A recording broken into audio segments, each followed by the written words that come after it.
Buenas tardes, chicos. Comenzamos ahora con la segunda parte de la parte de higiene y seguridad de esta materia, la segunda parte de la primera parte.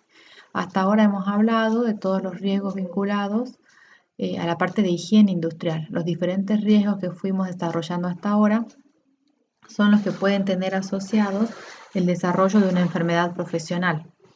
A partir de ahora, en las siguientes 3 clases, vamos a hablar de la parte de seguridad industrial. La parte de seguridad industrial engloba los diferentes riesgos que están asociados a la ocurrencia de un accidente de trabajo. Recuerden que ya hemos definido el accidente de trabajo como aquel suceso repentino, no deseado, que se daba en el ambiente laboral y que siempre ocasionaba pérdidas. Y habíamos dicho que estas pérdidas no necesariamente iban a estar vinculadas a lesiones en el trabajador, pero que también íbamos a incluir dentro de los accidentes de trabajo aquellas pérdidas económicas o pérdidas de tiempo en un proceso productivo, y por supuesto que las menos deseables serían cuando ocurra algún tipo de lesión o de daño al trabajador. Comenzamos entonces ahora a describir riesgos que van a estar asociados directamente a la ocurrencia o que podrían acarrear la ocurrencia de un accidente de trabajo. Estos riesgos son el riesgo mecánico, el riesgo eléctrico y el riesgo contra incendios. Comenzamos hoy hablando del riesgo mecánico. Decimos que el riesgo mecánico engloba a los diferentes factores que pueden ocurrir, que pueden provocar en el trabajador, pueden generar la ocurrencia de una lesión por la acción mecánica. Esta acción mecánica vendría dada por el empleo de una máquina, de una herramienta o de máquinas herramientas justamente, y todos los elementos vinculados a este empleo, por ejemplo, la pieza con la que esté operando la maquinaria o los diferentes materiales y la proyección de los mismos o proyección también de fluidos o sólidos vinculados a la acción de esta maquinaria. Cuando hablamos entonces de riesgo mecánico nos referimos a lesiones que pueden tener el trabajador. ¿Y cuáles son o qué tipo de lesiones pueden ser? Puede ser un aplastamiento, por ejemplo, si hablamos de una máquina simple, una herramienta simple manual como por ejemplo el martillo, podría ser un martillazo, ¿sí? Un corte. También si nos vamos a las herramientas manuales, puede ser con una sierra o también, por supuesto, puede ser con alguna máquina herramienta de corte como una sierra de mesa, por ejemplo. También hablamos del enganche que puede tener con alguna de las piezas debido a su desplazamiento. En muchos casos las máquinas herramientas tienen movimientos ya sea circulares, es decir, movimientos de rotación o de desplazamiento o una combinación de los mismos. Y si el trabajador no tiene la indumentaria adecuada, por ejemplo, podría producirse algún tipo de enganche, de atrapamiento o bien de arrastre, consecuencia de este enganche. También podría ser, por ejemplo, de perforación o punzonamiento, como con un taladro o algún tipo de maquinaria de este tipo, o un martillo neumático.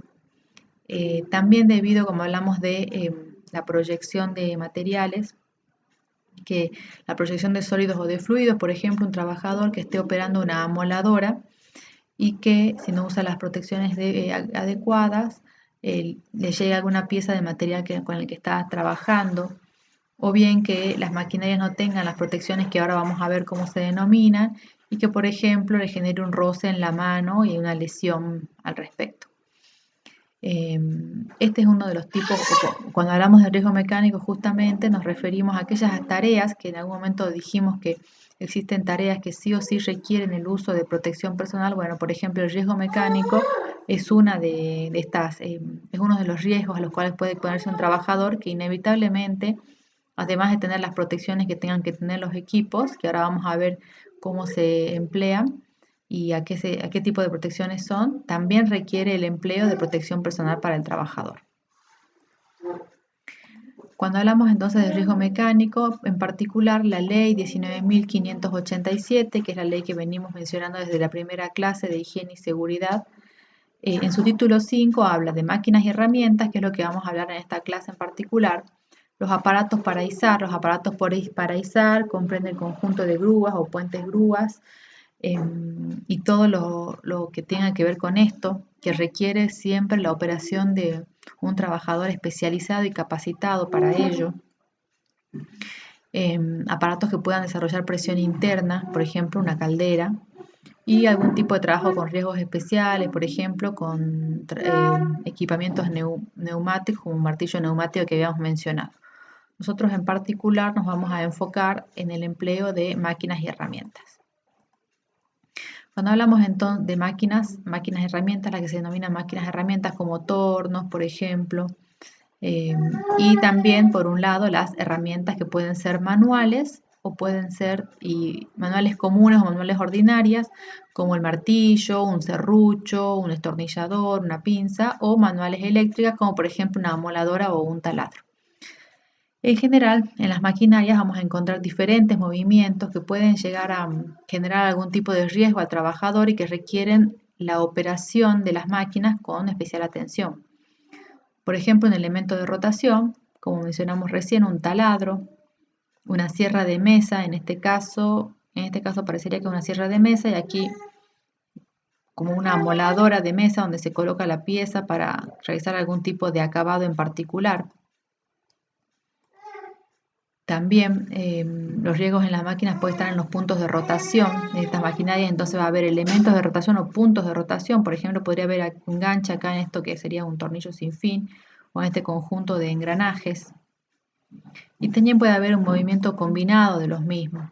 Acá en estos casos, movimientos de punzonamiento, en este caso con sentido circular, aquí en sentido lineal, y aquí por ejemplo es una mesa de trabajo con un desplazamiento que puede llegar a golpear al trabajador o a atraparlo, fíjense acá se dibuja una pared, y lesionarlo.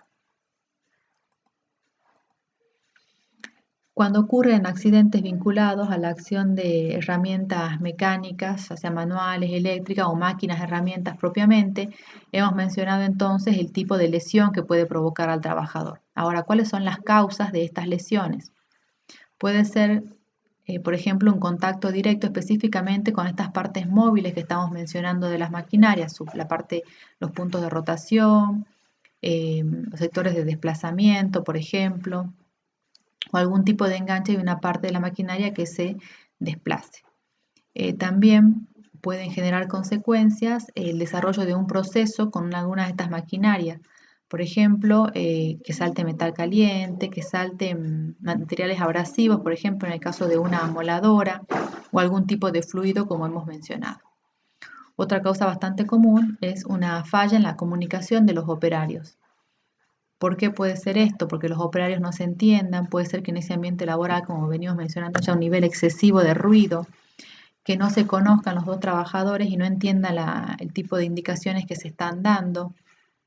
Y en ese caso entonces podría ser que uno ponga a funcionar una maquinaria sin avisar que a otro, porque muchas veces este tipo el empleo sobre todo de máquinas y herramientas requiere una coordinación en particular y que eso sea la consecuencia de las lesiones. Puede ser que los equipos no estén en condiciones y generen y tengan fallas mecánicas también. Una falla del sistema eléctrico si el equipo es eléctrico, o bien simplemente teniendo todos los factores una falla humana. Dijimos muchas veces, recuerden que el trabajador no sabe, o sea, ocurren los accidentes porque el trabajador no sabe, o no quiere o no puede, y que dijimos también que los trabajadores van a desarrollar sus tareas con que puede tener problemas personales, por ejemplo, y normalmente van a trabajar de todos modos, por supuesto, y esa distracción, por ejemplo, por un familiar enfermo o por un problema en la casa, puede llegar a hacer que desarrolle sus actividades con la cabeza en otro lado y como consecuencia de ello que ocurran los accidentes. Entonces dijimos que los movimientos asociados y que pueden generar algún riesgo en trabajador pueden ser el rotatorio, el movimiento alternativo o una combinación de los dos movimientos anteriores. En una maquinaria, entonces, ¿cuáles serían como consecuencia de estos movimientos los riesgos?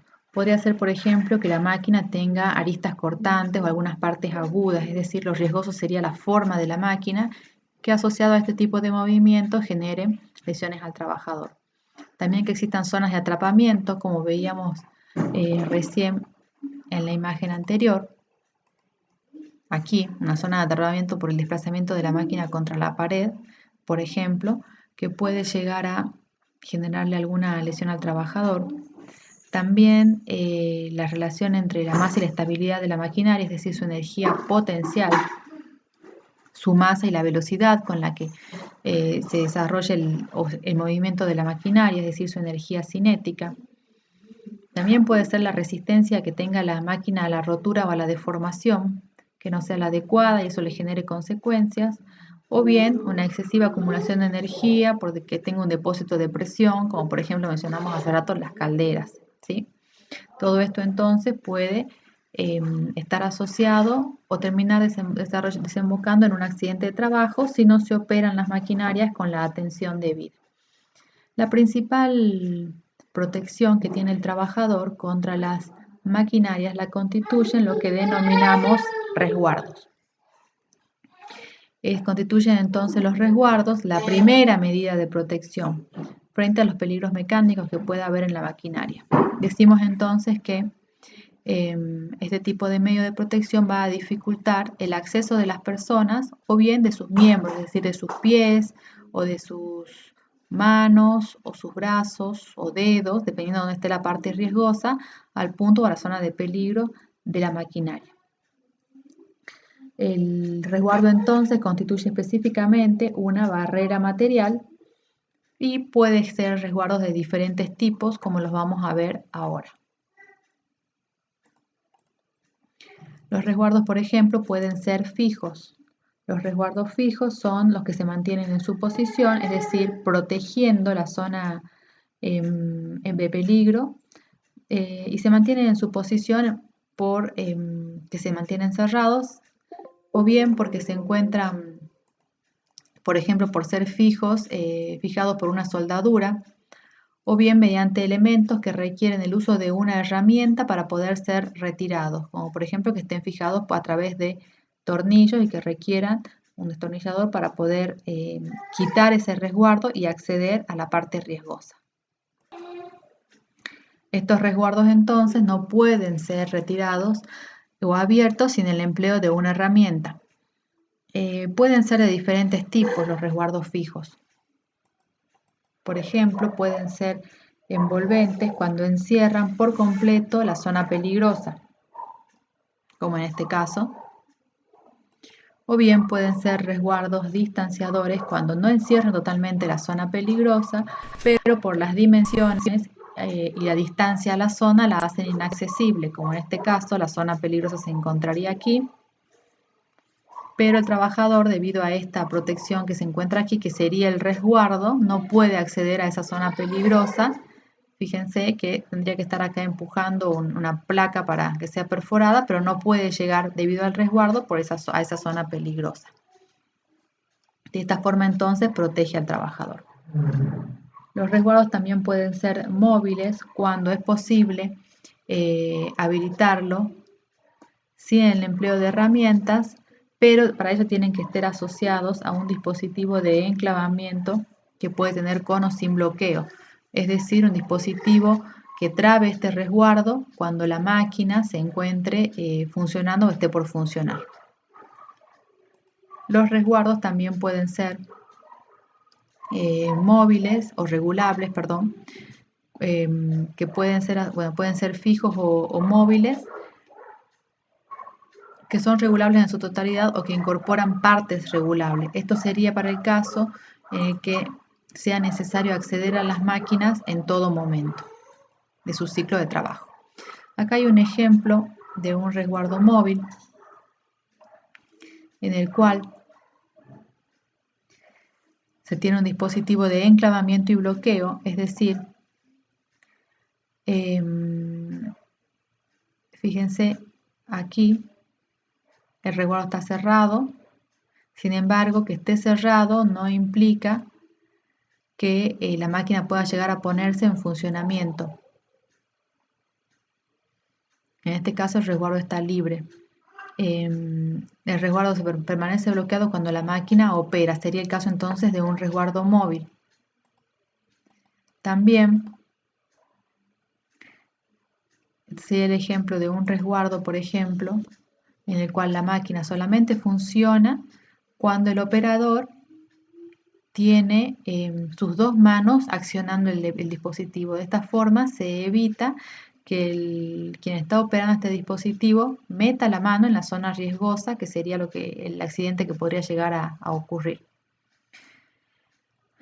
De esta forma, entonces, existen diferentes alternativas para diseñar los resguardos y también diferentes condiciones, dependiendo que las zonas de peligro no sea necesario que se acceda, como en el caso de los resguardos fijos, que quizás que estas zonas de peligro se acceden únicamente en condiciones de mantenimiento nada más, por lo tanto estas partes pueden estar cerradas con soldaduras o con algún tornillo, como dijimos, que requiere el empleo de una herramienta. En el caso de los resguardos móviles, por lo general se los emplea cuando es necesario acceder a estas zonas peligrosas al inicio y al final de un ciclo de trabajo, mientras que los resguardos regulables se emplean cuando es necesario acceder a la zona peligrosa durante el ciclo de trabajo. Para diseñar entonces resguardos móviles podemos utilizar, fíjense, este diagrama de flujo. Si existen órganos móviles en la maquinaria, si existen partes móviles, se requieren resguardos. Si no existen, no hace falta resguardo. Si sí se requieren, por ejemplo, si se debe acceder a los mismos durante el normal funcionamiento de la máquina, si no se requiere, se puede poner un resguardo fijo. Si sí se requiere, se pregunta si es necesario acceder allí para alimentar en forma manual la pieza o la herramienta. Entonces, si sí es necesario, se coloca un autorregulable o de regulación manual, es decir, un resguardo regulable. Si no es necesario acceder a esa parte para alimentar en forma manual la herramienta, preguntamos si se debe acceder a los mismos al inicio y al final de cada ciclo de trabajo. Si sí se requiere, si al abrir el resguardo se detiene el órgano móvil antes de que sea posible el acceso, si dice que no, entonces es necesario que este resguardo trabe el equipo, es decir, que tenga un dispositivo de enclavamiento, mientras que si sí se detiene y de bloqueo, y mientras que si sí se detiene, se requiere un resguardo móvil con dispositivo de enclavamiento. Ahora, si estos órganos móviles se encuentran accesibles y se debe acceder ocasionalmente para operaciones de ajuste o mantenimiento, si la respuesta es sí, si estas operaciones son frecuentes, resulta que no son frecuentes, entonces se puede colocar un resguardo fijo. O bien uno móvil con dispositivo de enclavamiento o de enclavamiento y bloqueo. Si las operaciones son frecuentes, pregunta si al abrir el resguardo se detiene el órgano móvil. Si no se detiene, es necesario un resguardo móvil con dispositivo de enclavamiento y bloqueo, y si sí se detiene, simplemente con dispositivo de enclavamiento. Los materiales de los que se realizan los resguardos deben ser de fabricación sólida y resistente y no suponer o no generar nuevos peligros al trabajador. Tampoco puede ser que estos resguardos puedan ser eliminados con facilidad, sino el trabajador podría no acostumbrarse a su uso, eliminarlos y por supuesto tener algún tipo de accidente. En muchos casos generan o establecen la seguridad mediante una distancia. No debe limitar la observación del ciclo de trabajo porque si no va a generar va a generar riesgos nuevamente. Y también debe retener o captar tanto como sea posible cualquier tipo de proyección en el caso de que eso ocurra. Para dimensionar entonces los resguardos existen diferentes alternativas. Una de las formas, dijimos, es establecer las distancias de seguridad de forma tal que no sea posible que el trabajador alcance las zonas peligrosas, por ejemplo, con los miembros superiores. En el ejemplo que estamos viendo aquí, las normas, por ejemplo, van a establecer que cuando el riesgo en la zona peligrosa es bajo, es decir, las lesiones que puede llegar a haber sean de carácter leve o lesiones reversibles, se puede proteger, se considera que esté protegida la zona por distanciamiento, la zona peligrosa por distanciamiento, cuando se encuentra la distancia por encima de los 2,5 metros. Pero si el riesgo es elevado, esa distancia, es decir, que genere lesiones que puedan llegar a ser irreversibles, esa distancia debe estar por encima de los 2,70 metros. Para realizar entonces la protección, cuando el elemento peligroso está a una determinada altura, que sea inferior a 2,5 metros o 2,70 metros, ¿sí? Que es lo que estamos indicando aquí, Con respecto al plano de referencia del trabajador, que es el nivel en el que la persona se sitúa normalmente, se deben considerar tres aspectos: la distancia al punto de peligro, la altura del borde del resguardo y la distancia horizontal desde el punto del peligro al resguardo, que es lo que tendríamos representado aquí. Entonces, para el dimensionamiento de los resguardos e impedir el alcance hacia arriba, por encima de una estructura de protección, la estructura en este caso de protección sería esta pared que podríamos ver acá, que seguramente va a ser, ¿no?, de un material rígido, pero no necesariamente de mampostería. Se deben considerar entonces, aquí está el punto de peligro, la distancia del punto de peligro al suelo, la altura del resguardo y también la distancia horizontal al punto de peligro desde el resguardo. Y el resguardo estaría aquí. Como para tener una idea de cómo se emplea o cómo se diseña esto, existen tablas. Por ejemplo, esta tabla vincula estas tres dimensiones, A, B y C, A, B y C, y establece relaciones que vamos a ver cómo se utiliza. Por ejemplo, se puede preguntar que a qué distancia horizontal debe estar un resguardo de un elemento peligroso si el elemento peligroso se encuentra a una altura, es decir, la dimensión A sería de 1.300, 1,30 m, y la altura del resguardo, a su vez, también es de 1,30 m. En esta tabla, entonces, la altura del punto de peligro sería 1,30 m, estaría entre 1,20 m y 1,40 m, y dijimos que la altura del resguardo, a su vez, es de 1,30 m. Entonces, la altura del borde de la barrera sería la dimensión B, también está entre 1,200 m y 1,400 m. Y la respuesta, estaríamos acá en estos renglones, y la respuesta es que la distancia horizontal, que es la pregunta, distancia horizontal, debe ser de lo que leemos aquí, de 1.000 metros, ¿sí? Porque nos situamos entonces en la más desfavorable, sería, como estamos entre estos dos, 1,5 m, 1,20 m, perdón, y 1,20 m, entonces la distancia horizontal, que es lo que leemos aquí, en toda esta variación de números, sería de 1 metro, o sea, 1.000 milímetros. Otra pregunta es: ¿qué altura debe tener el resguardo para que sea inaccesible un elemento peligroso situado a una altura de 1,80 m y a una distancia horizontal de 700? Nos dan entonces, fíjense, preguntan la altura del resguardo si el elemento peligroso se encuentra a 1,80 m y la distancia horizontal es de 700, o sea, de 70 centímetros. La distancia horizontal de 70. Entonces, la distancia horizontal, estamos en 1,80 m, y la distancia, perdón, acá estamos en 1,80 m y la distancia horizontal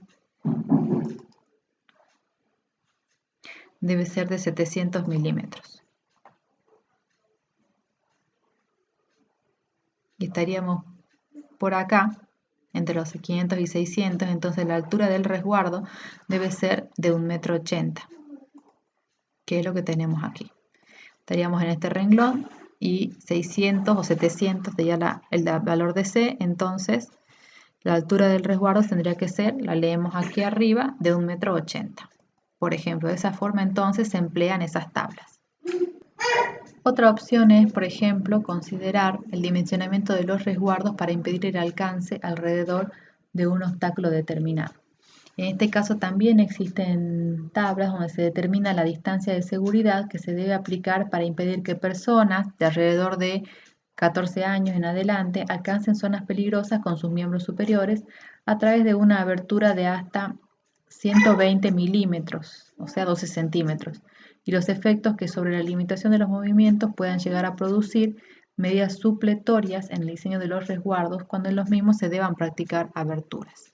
Entonces, cuando la mano desde la raíz de los dedos a la punta sea el factor riesgoso, fíjense que la distancia de seguridad tiene que ser mayor de 1,30 m.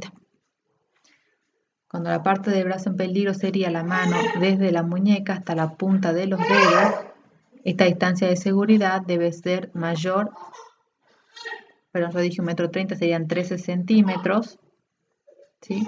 O bien 23 centímetros, que es lo que está acá representado, porque esto está en milímetros, o bien cuando lo accesible podría ser el brazo desde el codo hasta la punta de los dedos, la distancia tiene que ser mayor a 55 centímetros, que es lo que está indicado aquí, o bien cuando lo que se puede encontrar en riesgo es el brazo desde la axila hasta la punta de los dedos, la distancia de seguridad para colocar el resguardo debe ser mayor a 85 centímetros. También se pueden dimensionar los resguardos para impedir el alcance a través de una abertura de protección. En este caso, la figura representa diferentes instancias de seguridad que se deben aplicar para impedir que las personas, también mayores de 14 años, puedan acceder a las zonas peligrosas con los miembros superiores, pero a través de aberturas regulares. Por ejemplo, aberturas cuadradas o aberturas circulares o cuadriculadas. La abertura entonces en cada caso, cuando se trata de rendijas, por ejemplo, que son paralelas o cuadradas o circulares, lo que se regula es esta altura A, o esta distancia, el valor de A.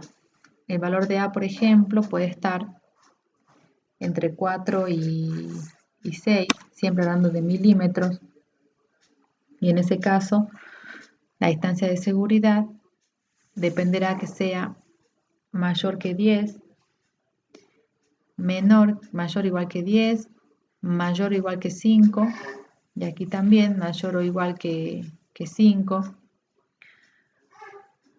También, en este caso, cuando lo que se encuentra en riesgo es el dedo hasta la raíz, la distancia de seguridad debe ser mayor que 120, o bien cuando lo que se encuentra en riesgo es la mano prácticamente completa, lo que se llama hasta el pulpejo, la distancia de seguridad tiene que ser mayor que 120 también. Y por último, cuando lo que se encuentra en riesgo hacia la parte peligrosa es prácticamente todo el brazo hasta la axila, las distancias de seguridad son mayores que 85 centímetros.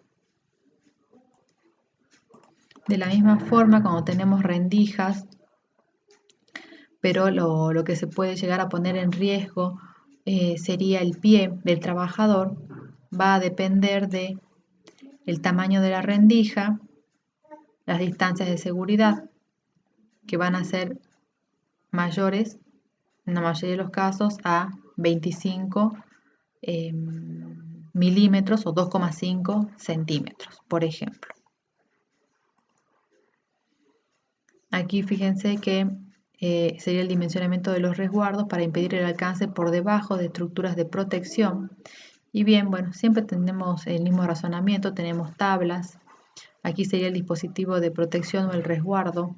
Aquí estaría la parte riesgosa y la distancia de seguridad dependerá de cómo trabaja el trabajador respecto de eso, pero debe garantizar, fíjense que en cualquiera de estas posiciones el trabajador no pueda llegar a introducir su pie en este sector riesgoso. Que dentro de lo que son las máquinas herramientas, ¿qué otros aspectos se debe tener en cuenta para minimizar la ocurrencia de accidentes? La distribución de la planta, es decir, cómo están dispuestos los equipos que tienen partes riesgosas, ya que si una distribución no es la correcta o los equipos se encuentran muy próximos unos con otros, esa distribución de la planta puede en sí generar un riesgo al trabajador porque el trabajador no puede desplazarse normalmente entre una máquina y otra por sus piezas salientes, por sus movimientos de rotación, y existe un mayor riesgo de que se produzca, por ejemplo, un enganche con su indumentaria o con algún miembro del trabajador y algún accidente.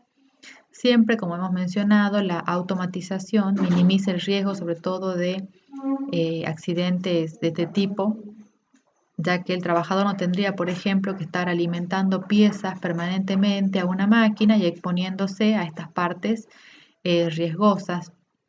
Bueno, por supuesto que un correcto procedimiento de trabajo, donde se le indique al trabajador cuáles son sus riesgos, de forma tal de concientizarlo y que se realicen sus tareas en forma atenta y siempre desarrollando las mejores prácticas en forma segura, obviamente que lo que se busca es reducir el riesgo de accidentes. También es importante el material de los resguardos. Si los resguardos no son de materiales resistentes, pueden generar un riesgo adicional al trabajador, o bien porque se rompen y esta rotura provocar un desprendimiento de piezas que lesionan al trabajador, o bien porque se rompen y no son reemplazados correctamente, entonces dejan sin protección a la parte riesgosa, o que se generen proyecciones justamente por la rotura de un resguardo que no sea del material adecuado. También es importante siempre revisar las maquinarias e identificar las zonas que pueden llegar a ser riesgosas para hacer el mantenimiento correcto. Dentro de las acciones de mantenimiento, la lubricación es uno de estos aspectos, y si existe la posibilidad de diseñar la maquinaria, por supuesto que tener en cuenta los riesgos de las partes peligrosas de la máquina para minimizarlos mediante el diseño y de forma tal que el trabajador no tenga que acceder a los mismos. Esto sería entonces respecto de las herramientas manuales, perdón, máquinas herramientas. También asociado al riesgo mecánico hemos mencionado que está vinculado a lo que son las herramientas más comunes que conocemos, que son las herramientas manuales, que pueden ser las manuales ordinarias, de golpe, de torsión o de corte, de golpe al martillo. Torsión puede ser una llave, por ejemplo, y de corte una sierra, y también las herramientas eléctricas o mecánicas o herramientas neumáticas o hidráulicas. Este tipo de herramientas que incluso nosotros estamos acostumbrados a incluso emplearlas a veces en nuestros domicilios. La causa más común es que de accidentes es, por ejemplo, emplear una herramienta que no sea adecuada para la tarea que se desea realizar. A veces por apuro o por descuido, no utilizar la herramienta correcta. Por ejemplo, emplear una pinza en lugar de una llave que corresponda para ajustar un tornillo. También el uso de herramientas que sean defectuosas, herramientas que no tengan el filo adecuado o que estén deterioradas porque es de mala calidad o tengan un mango resbaladizo, pueden llegar también a generar algún tipo de lesión. El uso de herramientas en forma incorrecta o vinculado, por ejemplo, a lo que también mencionamos arriba, la herramienta no es adecuada o es la herramienta adecuada, pero no uso la parte de la herramienta que debo emplear con el fin que está previsto. Otro tipo de lesión puede ser debido a que se abandonan las herramientas en cualquier lugar de trabajo. Por lo general, para ello se debe responsabilizar de herramientas al trabajador de forma tal que, por ejemplo, existen cinturones donde puede uno colocarse las herramientas o tableros donde debe colocarse cada herramienta en su orden, o un maletín donde el trabajador las transporte. Bueno, sí, relacionado con esto, transportar las herramientas en un lugar defectuoso, por ejemplo, en un bolsillo. Recién mencionábamos que existen cinturones donde uno puede enganchar las herramientas. Ahora el trabajador que no lo tiene, la puede llevar en el bolsillo de la camisa o del pantalón, y eso generar que, por ejemplo, esté desarrollando una tarea en altura, se caiga la herramienta y lesione a otro trabajador, o bien porque las herramientas no son correctamente mantenidas o conservadas. Esto entonces requiere mucho la concientización de los trabajadores para ello. Dependiendo del tipo de herramienta, será el riesgo asociado. Lo que está vinculado al empleo de las herramientas manuales a veces son lesiones menores, que por ahí puede ser que el trabajador las minimice. Se cortó un poco con una sierra, se machucó un poco un dedo con un martillo. Sin embargo, a veces ese tipo de lesiones, a veces son leves, entonces el trabajador se acostumbra, pero a veces se vuelven más riesgosas y terminan, por ejemplo, generando que el trabajador no pueda desarrollar su tarea normal porque tiene, por ejemplo, la mano lesionada, consecuencia de o el mal uso de una herramienta, o bien también puede ser que el empleador compre herramientas de mala calidad que terminen generando alguna lesión al trabajador porque se rompan fácilmente. Existe entonces diferentes, ¿se acuerdan cuando hablamos del accidente de trabajo? Hablamos de la condición insegura y del acto inseguro. Vamos a ver algunas. Por ejemplo, un destornillador, que dijimos la condición insegura es propia del elemento, puede tener, por ejemplo, la punta doblada o deformada o un mango deteriorado. Esta sería la condición insegura que puede estar asociada a un accidente. El acto inseguro, que es el que va a desarrollar el trabajador, el no cumplir con un procedimiento normal de trabajo, por ejemplo, es emplearlo, por ejemplo, como escoplo o palanca, es decir, no para el fin que estuvo utilizado. Tomar un destornillador que no sea del tamaño que necesita para lo que necesita, para el tornillo que necesita sacar. O bien emplear en una mano un destornillador, en otra mano en otra. Esto sería el acto inseguro, lo que no debe realizar el trabajador. Y esto sería entonces propio vinculado al equipo. Si hablamos de un cuchillo o algún elemento de corte, por ejemplo, puede tener que tenga el mango deteriorado o que esté con poco filo. La forma incorrecta, el acto inseguro sería, por ejemplo, que el trabajador lo use hacia su cuerpo y termine cortándose. No utilizarlo con funda proyectora, emplearlo, por ejemplo, como un destornillador, algo bastante común. Como ejemplo de otro tipo de herramientas, por ejemplo, un martillo. La condición insegura es que su mango sea poco resistente o que la cabeza, por ejemplo, no esté sujetada correctamente al mango, algo que ocurre bastante común, por ejemplo, en un martillo. Cuando el trabajador lo emplea, que vuele la cabeza y lesiona a otro trabajador. Puede ser, por ejemplo, como acto inseguro que utilice un martillo en forma inadecuada, o bien que la mano que no emplee el martillo esté expuesta al golpe del martillo y por eso, por ejemplo, se machuque un dedo, ¿sí? Se lesione un dedo. Por ejemplo, de alicates o pinzas o tenazas pueden ser que tengan puntas sin filo o que se encuentren desgastadas, su condición insegura. Y el acto inseguro, emplearlos como tenazas, por ejemplo, o al revés, o apretar mucho o poco, y eso entonces tiene asociado otro riesgo, o por ejemplo usar su mango como palanca. Siempre fíjense utilizar una herramienta que no es adecuada para el fin para el que fue empleado.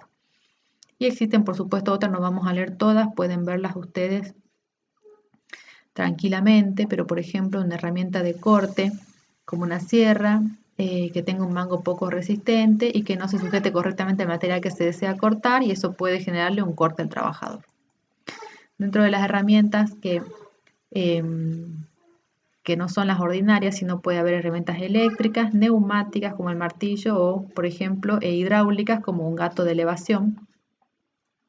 La condición insegura, por ejemplo, las herramientas eléctricas que no haya puesta a tierra, que no se encuentre correctamente aislada, entre otros. Y para el acto inseguro sería el abuso, el empleo excesivo de la herramienta, ¿sí? Por encima de lo que tengo que emplear, entonces termino lesionándome. No usar protección ocular.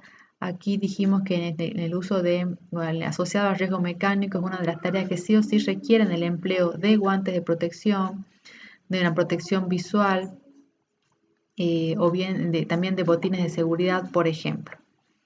De las herramientas neumáticas, por ejemplo, que requieren aire, puede ser, por ejemplo, que la manguera no esté correctamente sujeta como condición insegura.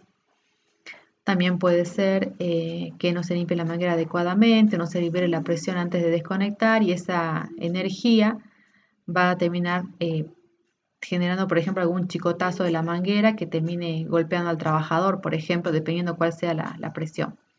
Y una herramienta hidráulica, por ejemplo, podría ser que, como un gato, que tengas la rosca gastada o que esté poco firme su base, que se lo emplee, por ejemplo, para cargas más elevadas, sería la condición insegura, y el acto inseguro que se lo emplee para una carga mayor para la que fue prevista, o bien utilizarlo como soportes después de haber realizado la tarea de levantamiento, ¿sí? Todas esas acciones que por ahí fíjense que pueden hasta llegar a ser cotidianas, pueden terminar desembocando en un accidente de trabajo y no se consideran prácticas seguras, por lo que deberían ser corregidas. Entonces, para prevenir el tipo de accidentes vinculados al empleo de herramientas manuales, ya sea las ordinarias o eléctricas o neumáticas, en principio lo conveniente es la adquisición de herramientas de calidad. Esto sería a cargo del empleador. Una situación bastante común, por ejemplo, en un taller mecánico, y sobre todo con el empleo de herramientas, se da, por ejemplo, porque los trabajadores pueden llegar a quejarse de la calidad de las herramientas, el empleador llega a quejarse porque dice que las herramientas se pierden. Entonces es una situación bastante común, y esto que sería una tarea normal, podríamos decir, para el trabajador o tranquila, que debería hacerlo con los cuidados que corresponde, termina generando más riesgo de los que debería por este tipo de situaciones propias que se dan a veces en un puesto de trabajo. Una de las posibles alternativas es que lo vi en algunos CERTIS, por ejemplo, de vehículos, es que se le asigne un conjunto de herramientas personalizada a cada trabajador. Por ejemplo, un maletín con herramientas que sea periódicamente controlado y a lo cual se haga responsable el trabajador. Cada trabajador con su conjunto de herramientas. Entonces trabaja de calidad, por supuesto. Y el trabajador entonces se encarga de mantenerlas en condiciones y de cuidarlas, ya que es responsable de los mismos. Cuando existe el uso de herramientas en forma comunitaria, es bastante común que las herramientas se pierdan o que alguno la rompa y se termine no siendo ninguno de los trabajadores responsables, y esto termina entonces entorpeciendo más este tipo de tareas, haciendo que no se disponga de las herramientas que se necesitan y obviamente generando y aumentando el riesgo de accidentes. Otra forma es emplearlas siempre para el trabajo para que han sido diseñadas. Recién hemos leído algunos ejemplos bastante cotidianos de justamente este tipo de herramientas manuales. Como dijimos, las lesiones a veces son pequeñas, minimizamos este tipo de trabajo, entonces empleamos cualquier herramienta viable para el trabajo que se pueda hacer, cuando en algunos casos terminan siendo a veces accidentes mayores. También dijimos que es importante el empleo de los elementos de protección personal. El empleo de elementos de protección personal para este tipo de herramientas tienen que ser los guantes correspondientes, la protección facial, dependiendo qué herramienta sea, por ejemplo, si es una moladora, la protección si no visual para evitar proyecciones en el rostro. Mantenerlas periódicamente, revisarlas antes de emplearlas, ¿sí? No solamente en forma periódica, sino hacer una revisión completa de la herramienta antes de su uso y guardarlas en el lugar correcto para evitar que una caída en cualquier otro lugar que no esté correctamente almacenado termine lesionando a diferentes trabajadores. Y eso sería entonces respecto de las herramientas manuales.